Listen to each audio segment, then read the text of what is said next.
কাঁচা তেঁতুল নিয়ে নিয়েছি আর এখানে ধনেপাতা নিয়ে নিয়েছি। এটা দিয়ে আজকে চাটনি করব। দেখো ধনেপাতা তোমরা সিদ্ধ করেও নিতে পারো, আর আমি কাঁচা কিন্তু পেস্ট করে নিয়েছি।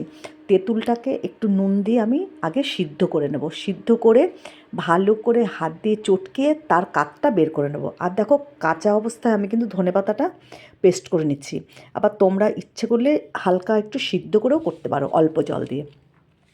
ধনেপাতার মধ্যে দেখো আমি একটু আদা নিয়ে নিয়েছি, দুটো কাঁচা লঙ্কা নিয়ে নিয়েছি। এবার এটাকে সামান্য একটু নুন দিয়ে পেস্ট করবো। এই যে দুটো কাঁচা লঙ্কা আর আদা নিয়ে নিয়েছি। এবার এটাকে ভালো করে পেস্ট করব। এই যে ধনেপাতাটা পেস্ট করা হয়ে গেছে। আর তেঁতুলটা দেখো খুব সুন্দর সিদ্ধ হয়ে গেছে, সব খোলাগুলো কিন্তু ছেড়ে এসেছে। এইবার ভালো করে মানে ঠান্ডা হয়ে গেলে পরে ভালো করে খোলা অবস্থাতে আমি ভালো করে চটকে চটকে কাঠটাকে বের করে নেব। ভালো করে চটকে চটকে কাঠ বের করে ভালো করে কিন্তু একটা কাপড়ে আমি ছেঁকে নেব। ছেঁকে নিয়ে কাঠটাকে বার করে নিচ্ছি ভালো করে। এই যে দেখো আরও ভালো করে কিন্তু এটাকে ছেঁকে নিতে হবে, যেন এর মধ্যে কোনো ওই চোকলাগুলো না থাকে। এই দেখো।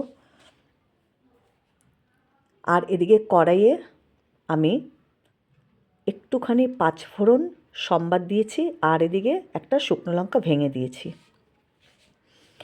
আর একটু শুকনো খোলায় একটু পাঁচফোড়ন সামান্য আমি একটু নেড়ে নিয়েছি।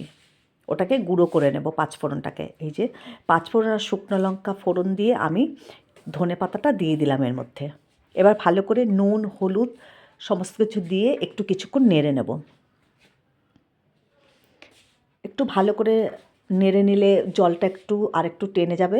এবার আমি তেঁতুলের কাঠটা এর মধ্যে দিয়ে দিলাম। এর মধ্যে এবার পরিমাণ অনুযায়ী নুন হলুদ দিয়ে দিতে হবে। দেখো এটা পাতলা দেখতে লাগছে, এটা কিন্তু একদমই ঠিক হয়ে যাবে। ভালো করে নাড়তে নাড়তে একদমই ঠিক হয়ে যাবে। আর আমি এদিকে পাঁচফোড়ন একটু হালকা তেলে শুকনো লঙ্কা জিরে সামান্য একটু মেথি গুঁড়ো দিয়ে ভালো করে হালকা করে ভেজে তারপরে পেস্ট করে নিচ্ছি।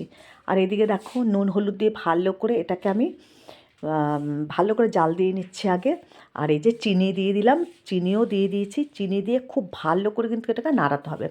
নাড়াতে নাড়াতে যখন একদম টেনে আসবে তখন এর মধ্যে আমি গুঁড়ো মশলাটা দিয়ে দেবো। এই যে পাঁচফোড়ন আমি টেলে নিয়েছি, এটাকে এবার গুঁড়ো করে নিচ্ছি। শিলে একটু গুঁড়ো করে নিচ্ছি বা মিক্সার জারে গুঁড়ো করলেও হবে। দেখো এবার এক চামচ আমি এর মধ্যে গুঁড়ো দিয়ে দিচ্ছি। এইভাবে ধনেপাতা আর কাঁচা তেঁতুল দিয়ে চাটনি করে খেয়ে দেখবে দারুণ লাগে খেতে। কারা কারা এইভাবে কাঁচা তেঁতুল দিয়ে আর ধনেপাতা দিয়ে চাটনি খাও তারা জানাবে। তোমাদের ভালো লাগলে ইউটিউব চ্যানেলটাকে সাবস্ক্রাইব করে নিও। এ দেখো চাটনি কিন্তু আমার একদম রেডি। দীপ্তি রান্নাঘর তোমরা সাবস্ক্রাইব করে নিও। দেখো দেখেছো একদম ঠিক হয়ে এসছে। এটা কিন্তু আরও একদম আঠালো হয়ে যাবে।